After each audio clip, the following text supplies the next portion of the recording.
In this video, we continue work on 22ville, our custom LEGO City project where we build a unique house for every Series 22 CMF. My brother did a great job kickstarting this project with the Mushroom House and the Toucan Research Station, and today, I'm here to build a Forest Hideaway for the Troubadour.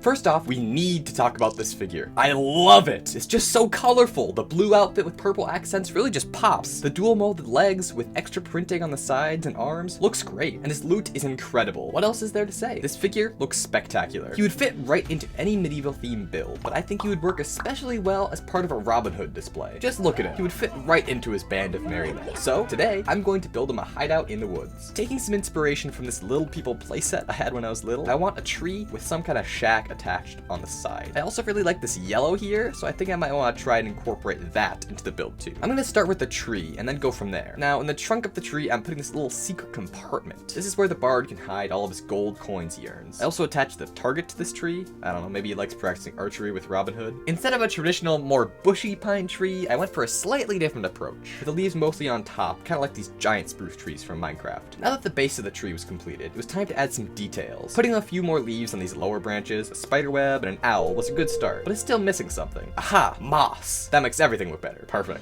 Now that the tree is finished, we still need to build some kind of dwelling for our little bard here. I left this lower branch here intentionally empty so I can build the foundation of the roof on it. Speaking of the roof, I want to try to build one of those thatch roofs using minifigure hands. How hard could it be? I have a few hands lying around that were unattached, but I think we're gonna need to go on a bit of a hand removing rampage to get enough for the roof. So let's grab some rando minifigs and pull off some hands. It's time for Amputation Sensation! The game show where I violently rip out the hands of my minifigure collection while you all get to watch.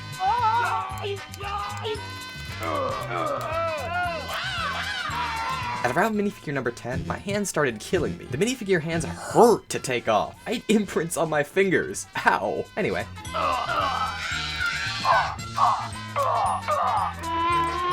Once I had brutally impaired a few dozen minifigures, I figured I had enough hands. I started with the bottom row and figured I'd work my way up. However, I was having trouble putting the hands right next to each other, so I went for a layered design, putting plates in a staircase-like formation to pull off the effect. And just as I was about to finish, I ran out of hands. And you know what that means.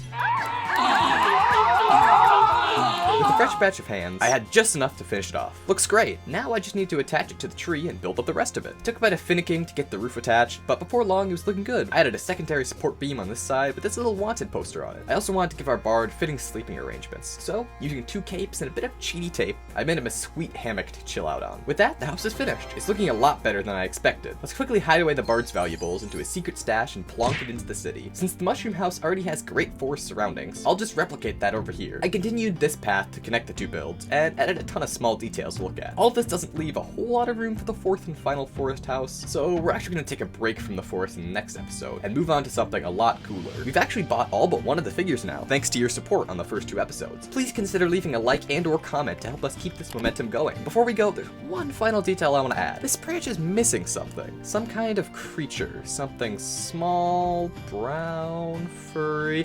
I got it! Yep.